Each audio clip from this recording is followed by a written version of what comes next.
सूरज के YouTube channel में आपका स्वागत है। आज हम लोग जीएसटी फाइलिंग का आपका थर्ड पार्ट आपका पढ़ाने जा रहे हैं। ठीक है, चलिए आप लोग कॉपी निकाल लीजिए।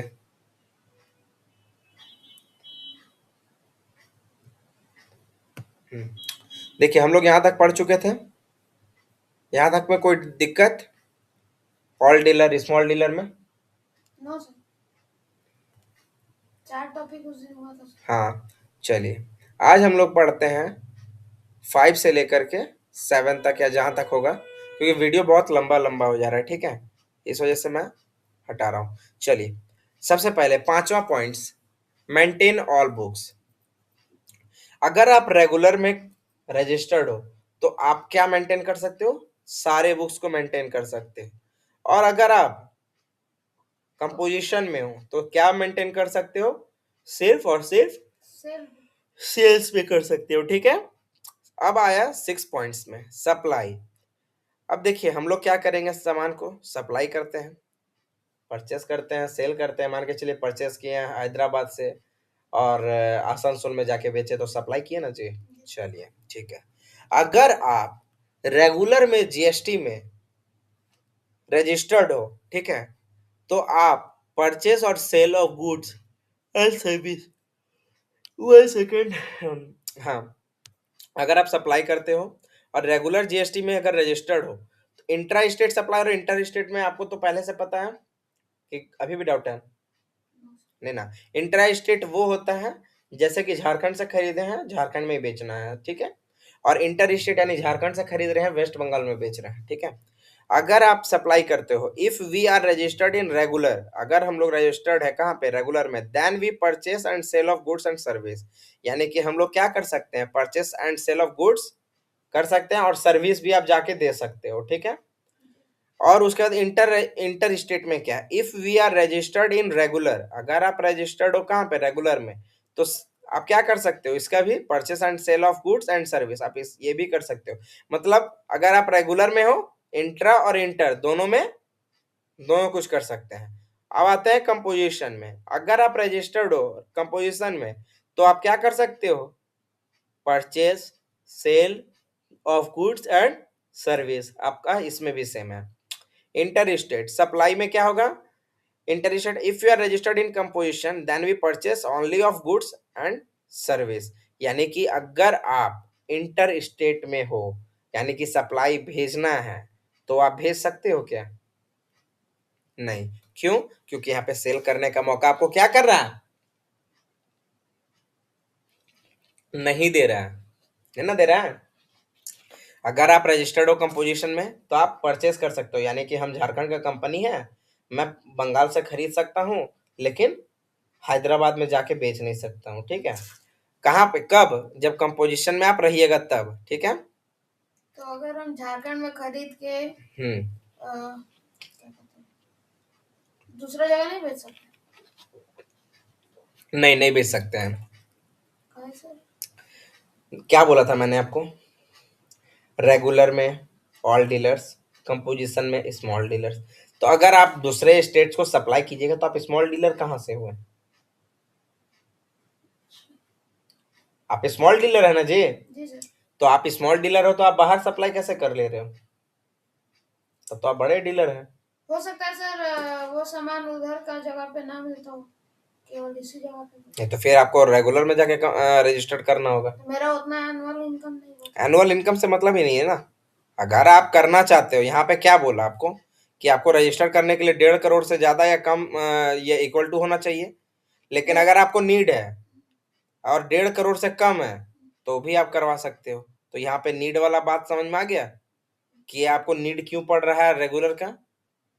क्योंकि आप दूसरे स्टेट में क्या नहीं कर पाओगे, ना आप गुड्स बेच पाओगे ना सर्विस दे पाओगे। मतलब सर्विस, अगर सर्विस दैट मीन्स अगर आप मान के चलो कि हम यहाँ पे हैं रजिस्टर्ड मेरा, ठीक है, और मैं वहां जा करके सर्विस देना चाहूंगा तो नहीं दे पाऊंगा। ठीक है, देखिए ऐसे आप मुंह टू मुंह बोल सकते हो, बट अगर लीगली बोला जाए तो मैं वहां जाके सर्विस नहीं दे पाऊंगा। ठीक है, चलिए 7 नंबर पे आप चलते हैं। If you are registered in regular then we have to file GST monthly और क्वार्टरली। देखिए अगर हम लोग जीएसटी मतलब रेगुलर जीएसटी पे रजिस्टर्ड है तो आपको मंथली और क्वार्टरली दोनों ही फाइल कर सकते हो। मंथली और क्वार्टरली मतलब पता है ना? क्वार्टरली मतलब 6 महीना 6 महीने। नहीं, 3 महीना, ठीक है। 3 महीना। बिल्कुल। और अगर आपका 5 करोड़ से ज्यादा है तो टर्नओवर, तो हम लोग क्या करना पड़ेगा, मंथली जीएसटी फाइल कंपलसरी होगा, यानी मंथ टू मंथ हमको फाइल करना जरूरी पड़ जाएगा, ठीक है। और अगर आप कंपोजिशन में है तो आप मंथली और क्वार्टरली दोनों कर सकते हो।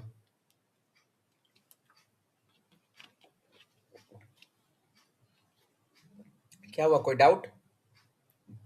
फिर से 7 नंबर समझाइए सर। अगर आप रजिस्टर्ड हो कहाँ पे, रेगुलर में, ठीक है, तो आप जीएसटी मंथली फाइल कर सकते हो और क्वार्टरली भी, यानी मंथली मतलब महीना महीना कर सकते हो या 3 3 महीने पे कर सकते हो, ठीक है। और अगर लेकिन रेगुलर में हो, रेगुलर में ही हो, हाँ क्या हुआ बोलिए, बोलिए, कोई दिक्कत नहीं है, नो सर। ठीक है। अगर आपका 5 करोड़ से ज्यादा टर्नओवर है, ठीक है, तो मंथली जीएसटी तो आपको फाइल करना पड़ेगा कंपलसरी, यानी महीने महीने आपको फाइल करना जरूरी है, ठीक है। और अगर आप रजिस्टर्ड हो कंपोजिशन पे तो आपको मंथली या क्वार्टरली दोनों ही कर सकते हो, इसमें कोई दिक्कत नहीं है। यहाँ तक कोई डाउट नो सर। नहीं? देख लेता हूँ वीडियो कितना लंबा हुआ है, 6 मिनट हुआ है। हाँ 6 मिनट हुआ, अभी चलेगा, ठीक है। चलिए कंप्लीट कर दे रहा हूँ। कोई डाउट है आपको यहाँ पे 7 नंबर पे? No sir. नहीं। जैसे आप देखिए 8 नंबर पे आते हैं आपका, ठीक है। आप 8 नंबर पॉइंट पे अभी फिलहाल ये देखिए कि अगर आप रेगुलर जीएसटी पे हो रजिस्टर, ठीक है, तो आपको जीएसटीआर फाइलिंग फॉर्म भरना पड़ेगा, 2 गो। जीएसटीआर और मतलब sir? GSTR goods service tax return filing, अच्छा। Goods and service tax return filing, ठीक है। और उसके बाद आप इसमें कौन कौन सा फॉर्म भर सकते हो, एक जीएसटीआर 1 फॉर्म भर सकते हो और एक जीएसटीआर 3B, ठीक है। जीएसटीआर 1 एंड 3B, ये 2 चीज फॉर्म फाइल कर सकते हो, कब, रेगुलर में अगर आप जीएसटी रजिस्टर्ड हो तो। और अगर आप कंपोजिशन में हो तो जीएसटीआर फाइलिंग फॉर्म कौन सा भर सकते हो, सीएमपीसी सीएमपीसी क्या? 08, एक फॉर्म का नाम है। सीएमपीसी। हाँ सीएमपीसी फॉर्म का नाम है, इसका फुल फॉर्म नहीं होता है, मैं पहले ही बता दे रहा हूँ, ठीक है।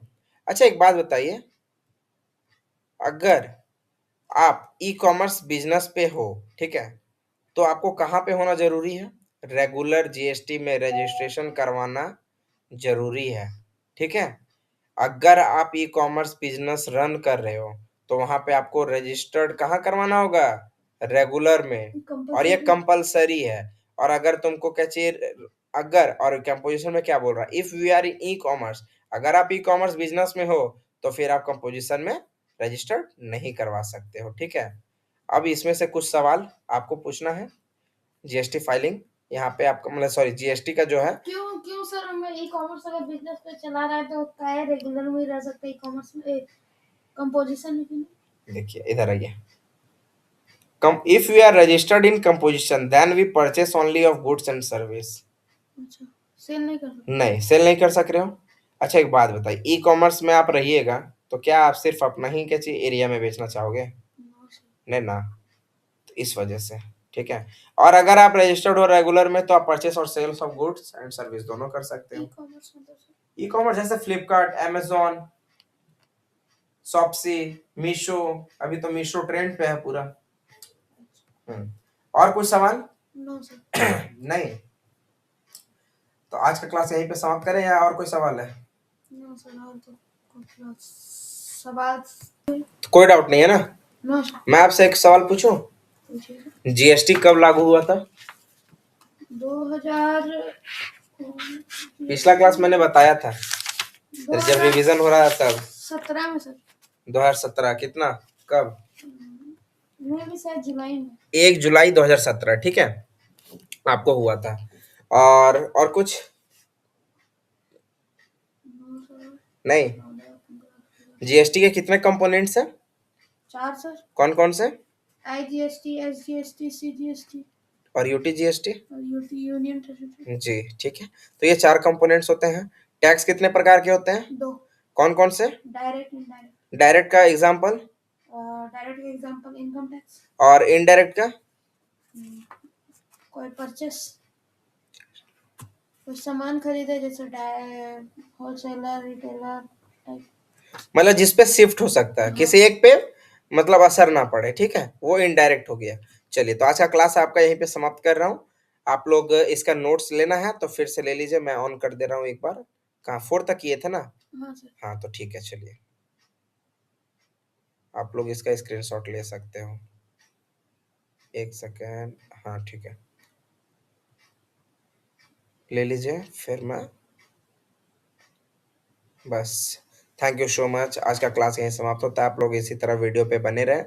Thank you so much. Please like share and subscribe करना ना भूलें।